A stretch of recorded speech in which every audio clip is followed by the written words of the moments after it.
it's time I go over all my finds and donations that I got through the month of October in 2018. Let's start with the audio units first. I have gotten this. It's a rear speaker. I got standalone at our local Goodwill. Works fine, I already tested it. Then at the American Rescue Workers nearby, I got a hold of this receiver unit. This has also been tested.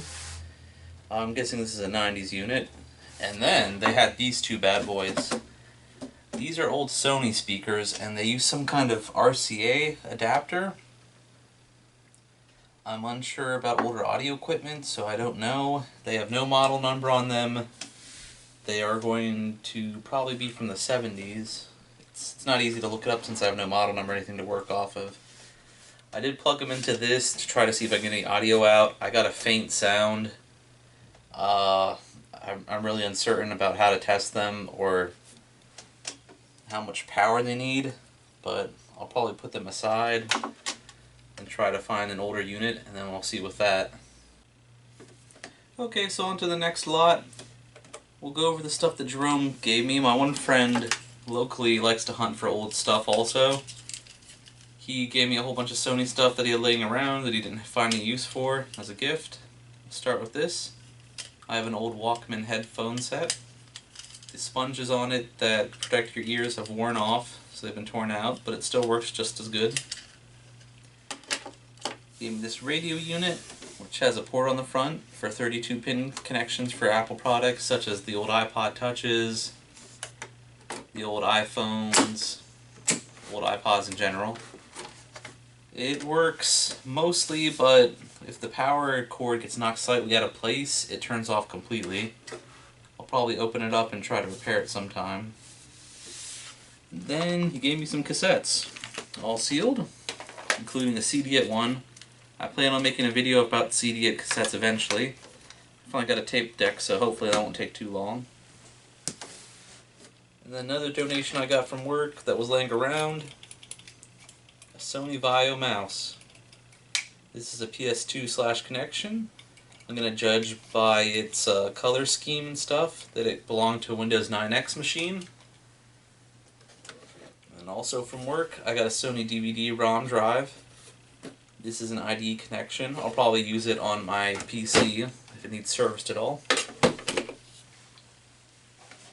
And then I also picked up a Trinitron locally, another Vega unit. This is the remote for it. I will not show the video, or I'm sorry.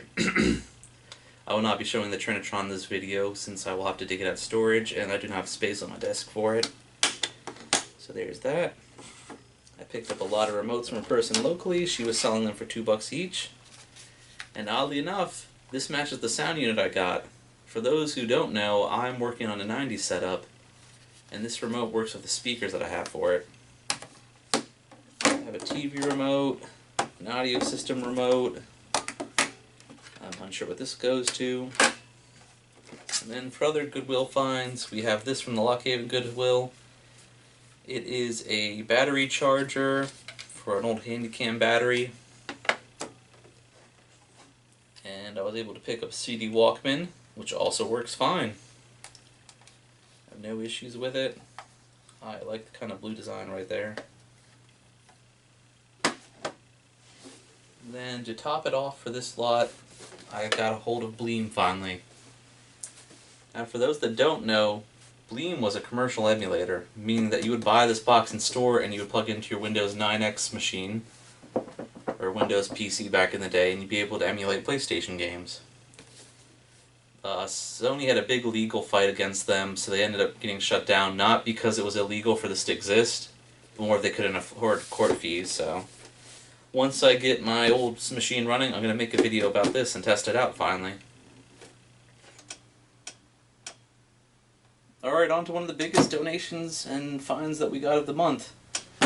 This actually came from Derek in Texas. Thank you, Derek. Derek and me have been best friends since high school, pretty much. He moved back to his home area in Texas sometime after college. We still keep in touch, and he helps me out with things. And what's inside this case, may you ask? A professional Sony camera. This would be used to record stuff professionally. I do not have the power cord or the connection to a control unit to test this, and Derek sent me not one, but two of these. The second one is an identical to this, or this is actually the second unit, it's label 2. The first one is identical to this, so I'm not going to be showing it. I'll probably do an overview of it sometime. Thank you, Derek. Okay guys, so that was it for October. I have a few more things that are in storage. I am not going to do them in this video, partially because the storage is still a mess. I apologize for the overview video being ruined for those that did see it for the brief time I had it up. And I'm hoping to improve on these videos, my editing skills, and also probably make some basic scripts so that way these don't end up as bad and are more watchable. So until the end of November and December 1st, I thank you very much, and hopefully you all have a good time.